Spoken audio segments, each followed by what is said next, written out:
सोचिए, अगर आपको कोई ये कहे कि तुम जो कुछ भी हो, जो कुछ भी बन सकते हो, सब कुछ तुम्हारे मन की शक्ति पर निर्भर करता है, शायद आप मुस्कुरा दें या शायद सोच में पड़ जाए, लेकिन ये सच्चाई है। The mind is everything. मन ही हमारे जीवन का निर्माता है। हमारा सुख, हमारा दुख, हमारी जीत, हमारी हार, सब कुछ हमारे सोचने के तरीके से तय होता है। आज हम एक ऐसी अद्भुत यात्रा पर निकलेंगे जहां आप अपने मन की शक्ति को समझेंगे, उसे साधना सीखेंगे और एक नया जीवन गढ़ पाएंगे। मन की शक्ति को समझना। हम हर दिन 60,000 से ज्यादा विचार सोचते हैं, लेकिन क्या आप जानते हैं इनमें से 90% विचार वही पुराने होते हैं जो हम कल भी सोचते थे। मतलब अगर हम वही सोचते रहेंगे जो हमेशा सोचते आए हैं, तो हम वही बनते रहेंगे जो हमेशा रहे हैं। कहानी। एक समय की बात है। एक गांव में 2 किसान रहते थे। पहला किसान हमेशा सोचता था, मेरे खेत में कुछ अच्छा नहीं होगा, बारिश भी नहीं होगी, और उसका खेत सचमुच सूखा पड़ा रहता था। दूसरा किसान हर दिन सोचता था, मेरे खेत में फसल लहराएगी, बारिश भी समय पर होगी, मैं तैयार रहूंगा। वो मेहनत करता रहा और धीरे धीरे उसके खेत में सच में हरियाली छा गई। क्या फर्क था? सोच का। विज्ञान, न्यूरोप्लास्टिसिटी। अब आप सोच सकते हैं, क्या वाकई ऐसा होता है? हाँ, साइंस भी कहती है न्यूरोप्लास्टिसिटी के जरिए हमारा दिमाग लगातार खुद को बदलता है। आप जो भी सोचते हैं, महसूस करते हैं और करते हैं, वो आपके दिमाग के नए रास्ते बना देता है। बार बार वही सोचने से वो रास्ते मजबूत हो जाते हैं। तो अगर आप खुद को बेहतर बनाना चाहते हैं, तो अपने सोचने के तरीके को बदलिए। धीरे धीरे आपका दिमाग भी बदलने लगेगा। अभ्यास। विचारों की डायरी। आज से एक काम शुरू करें। हर दिन सुबह 5 मिनट निकालिए, एक डायरी में लिखिए, आज मैं क्या सोच रहा हूँ। अगर कोई नकारात्मक विचार आए, उसे पकड़िए और उसके बजाय एक पॉजिटिव सोच लिखिए। उदाहरण, मुझे ये काम नहीं आता, मैं सीख सकता हूँ और बेहतर कर सकता हूँ। धीरे धीरे आप देखेंगे आपका दिमाग आपकी सबसे बड़ी ताकत बन गया है। भाग 2। आत्मविश्वास और स्वयं पर विश्वास। आत्मविश्वास क्यों जरूरी है? अगर आप खुद पर विश्वास नहीं कर पाए,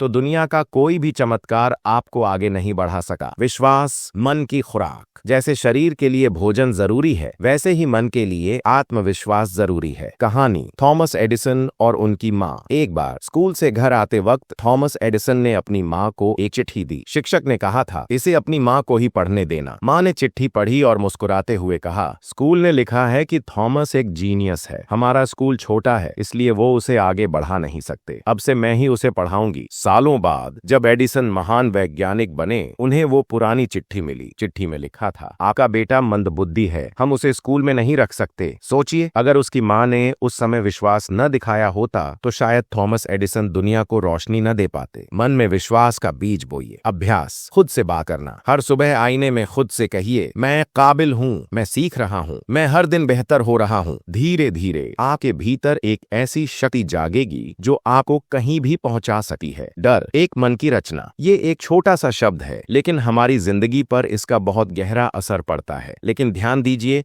डर एक वास्तविक चीज नहीं है। डर सिर्फ हमारे मन का एक निर्माण है। अक्सर जिन चीजों से हम डरते हैं, वे कभी होती ही नहीं। डर फॉल्स एविडेंस अपीयरिंग रियल, मतलब झूठा प्रमाण जो असली जैसा लगता है। कहानी। एक दिन एक आदमी चिड़ियाघर घूमने गया। वहां उसने देखा कि एक विशाल हाथी एक छोटे से लकड़ी के खूंटे से बंधा हुआ था। हाथी इतनी ताकतवर जानवर होकर भी बस चुपचाप खड़ा था, भागने की कोशिश नहीं कर रहा था। आदमी ने ट्रेनर से पूछा, ये हाथी भागता क्यों नहीं? ट्रेनर ने कहा, जब ये हाथी छोटा था तब इसे इसी खूंटे से बांधा गया था। उस वक्त वो छोटा था और खूंटा उसके लिए मजबूत था। उसने कोशिश की, लेकिन छूट नहीं पाया। धीरे धीरे उसके मन में ये यकीन बैठ गया कि वह इस खूंटे को कभी नहीं तोड़ सका। अब भले ही वह ताकतवर हो चुका है, उसके मन में वही पुराना डर जिंदा है, इसलिए वो कोशिश ही नहीं करता। क्या आपको पता है, हम भी कई बार अपनी जिंदगी में इस हाथी की तरह बन जाते हैं। हमारे पुराने डर, पुराने फेलियर हमें रोकते हैं, भले ही अब हमारे पास ताकत है आगे बढ़ने की। डर के झूठे पैटर्न को कैसे पहचानें? डर को हराने के लिए सबसे पहले जरूरी है कि आप इसे पहचानें। जब भी आप डरें, खुद से 3 सवाल पूछिए। क्या ये डर असली है या मेरे मन का वहम है? अगर मैं इस डर का सामना करूं, तो क्या मैं आगे बढ़ पाऊंगा? सबसे बुरा क्या हो सकता है और क्या मैं उसे संभाल सकता हूं?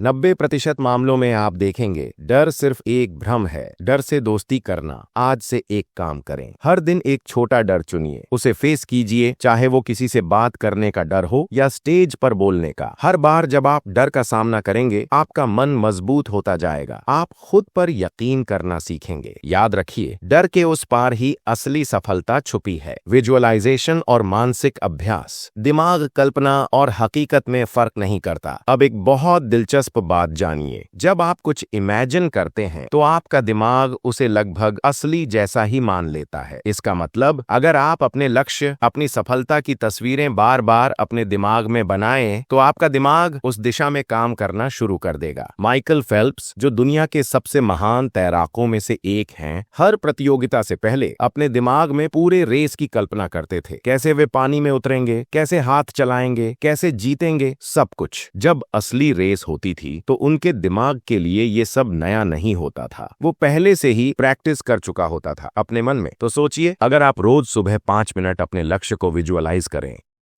खुद को सफल होते देखें, खुद को खुश होते देखें, खुद को मजबूत होते देखें, तो आपका दिमाग उसी राह पर काम करना शुरू कर देगा। अभ्यास, विजुअलाइजेशन रूटीन। हर सुबह या रात आंखें बंद करें, गहरी सांस लें, अपने सपनों को जैसे वो पूरा हो चुके हों वैसे महसूस करें, अपने आप को विजेता की तरह देखें। याद रखिए, पहले मन में जीतिए, फिर जिंदगी में। माइंडफुलनेस और प्रेजेंस। हम में से ज्यादातर लोग या तो अतीत की यादों में फंसे रहते हैं या भविष्य की चिंता में खो जाते हैं, लेकिन जीवन सिर्फ एक जगह घटता है, अभी और यहीं। कहानी। एक युवा साधु अपने गुरु के पास गया और बोला, गुरुजी, मैं हमेशा परेशान रहता हूँ, कभी बीते कल के लिए पछताता हूँ, कभी आने वाले कल के लिए डरता हूँ, क्या करूँ? गुरु मुस्कुराए और बोले, जब तुम खा रहे हो तो सिर्फ खाना खाओ, जब तुम चल रहे हो तो सिर्फ चलो, जब तुम सोच रहे हो तो बस सोचो। यही ध्यान है, यही शांति है। हर दिन कुछ मिनट निकालिए, बैठिए, गहरी सांस लीजिए, सिर्फ अपनी सांसों पर ध्यान दीजिए। जब भी ध्यान भटके, धीरे से वापस सांस पर लाइए। धीरे धीरे आपका मन शांत होने लगेगा। आप अभी में जीना सीखेंगे। यही असली आनंद है। डर के झूठे पैटर्न को कैसे पहचानें? डर को हराने के लिए सबसे पहले जरूरी है कि आप इसे पहचानें। जब भी आप डरें, खुद से 3 सवाल पूछिए। क्या ये डर असली है या मेरे मन का वहम है? अगर मैं इस डर का सामना करूं तो क्या मैं आगे बढ़ पाऊंगा? सबसे बुरा क्या हो सकता है और क्या मैं उसे संभाल सका हूं? 90% मामलों में आप देखेंगे डर सिर्फ एक भ्रम है। अभ्यास, डर से दोस्ती करना। आज से एक काम करें, हर दिन एक छोटा डर चुनिए, उसे फेस कीजिए, चाहे वो किसी से बात करने का डर हो या स्टेज पर बोलने का। हर बार जब आप डर का सामना करेंगे, आपका मन मजबूत होता जाएगा। आप खुद पर यकीन करना सीखेंगे। याद रखिए, डर के उस पार ही असली सफलता छुपी है। विजुअलाइजेशन और मानसिक अभ्यास। दिमाग कल्पना और हकीकत में फर्क नहीं करता। अब एक बहुत दिलचस्प बात जानिए, जब आप कुछ इमेजिन करते हैं तो आपका दिमाग उसे लगभग असली जैसा ही मान लेता है। इसका मतलब, अगर आप अपने लक्ष्य, अपनी सफलता की तस्वीरें बार बार अपने दिमाग में बनाएं, तो आपका दिमाग उस दिशा में काम करना शुरू कर देगा। कहानी। माइकल फेल्प्स, जो दुनिया के सबसे महान तैराकों में से एक हैं, हर प्रतियोगिता से पहले अपने दिमाग में पूरे रेस की कल्पना करते थे। कैसे वे पानी में उतरेंगे, कैसे हाथ चलाएंगे, कैसे जीतेंगे, सब कुछ। जब असली रेस होती थी तो उनके दिमाग के लिए ये सब नया नहीं होता था। वो पहले से ही प्रैक्टिस कर चुका होता था अपने मन में। विजुअलाइजेशन की ताकत। तो सोचिए, अगर आप रोज सुबह 5 मिनट अपने लक्ष्य को विजुअलाइज करें, खुद को सफल होते देखें, खुद को खुश होते देखें, खुद को मजबूत होते देखें, तो आपका दिमाग उसी राह पर काम करना शुरू कर देगा। अभ्यास, विजुअलाइजेशन रूटीन। हर सुबह या रात आंखें बंद करें, गहरी सांस लें, अपने सपनों को जैसे वो पूरा हो चुके हों वैसे महसूस करें, अपने आप को विजेता की तरह देखें। याद रखिए, पहले मन में जीतिए, फिर जिंदगी में। Mindfulness and presence. वर्तमान में जीने की कला। हम में से ज्यादातर लोग या तो अतीत की यादों में फंसे रहते हैं या भविष्य की चिंता में खो जाते हैं, लेकिन जीवन सिर्फ एक जगह घटता है, अभी और यहीं। कहानी। एक युवा साधु अपने गुरु के पास गया और बोला, गुरुजी, मैं हमेशा परेशान रहता हूँ, कभी बीते कल के लिए पछताता हूँ, कभी आने वाले कल के लिए डरता हूँ, क्या करूँ? गुरु मुस्कुराए और बोले, जब तुम खा रहे हो तो सिर्फ खाना खाओ, जब तुम चल रहे हो तो सिर्फ चलो, जब तुम सोच रहे हो तो बस सोचो। यही ध्यान है, यही शांति है। Mindfulness practice. हर दिन कुछ मिनट निकालिए, बैठिए, गहरी सांस लीजिए, सिर्फ अपनी सांसों पर ध्यान दीजिए। जब भी ध्यान भटके धीरे से वापस सांस पर लाइए। धीरे धीरे आपका मन शांत होने लगेगा। आप अभी में जीना सीखेंगे। यही असली आनंद है। नए विश्वास बनाना और आदतें बदलना, लिमिटिंग बिलीव्स को हटाना। हम सबके अंदर कुछ रोकने वाले विश्वास होते हैं, जैसे मैं अच्छा नहीं कर सकता, मेरी किस्मत खराब है, मेरे लिए सफलता मुश्किल है। लेकिन ये सब सिर्फ कहानियां हैं, सच नहीं। आप इन्हें बदल सकते हैं। कैसे? नई कहानियां गढ़कर नया माइंडसेट कैसे बनाएं? हर नकारात्मक सोच के जवाब में एक पॉजिटिव सोच लाइए। रोज खुद को याद दिलाइए, मैं खुद को बदल सकता हूं। नए छोटे छोटे एक्शन लीजिए जो आपके नए विश्वास को मजबूत करें। उदाहरण, अगर आप खुद को डरपोक मानते थे तो हर दिन एक छोटा साहसिक कदम उठाइए। पहचानिए कौन सा पुराना विश्वास आपको रोक रहा है। चुनौती दीजिए, क्या ये सच है? बदलिए, नया सशक्त विश्वास चुनिए। निष्कर्ष, एक नया जीवन शुरू करें। अब तक आपने जाना, मन ही सब कुछ है। आपके विचार, आपका विश्वास, आपकी आदतें, सब कुछ आपके जीवन का भविष्य गढ़ते हैं। कहानी, चीन में बांस के पेड़ को 5 साल तक पानी देना पड़ता है बिना कोई परिणाम देखे, लेकिन 5वें साल कुछ ही हफ्तों में वह 80 फीट ऊंचा हो जाता है। आपके जीवन में भी बदलाव धीरे धीरे आएगा। सब्र रखिए, अपने मन पर विश्वास रखिए, काम करते रहिए। याद रखिए, जैसा आप सोचते हैं वैसे ही आप बनते हैं। The mind is everything.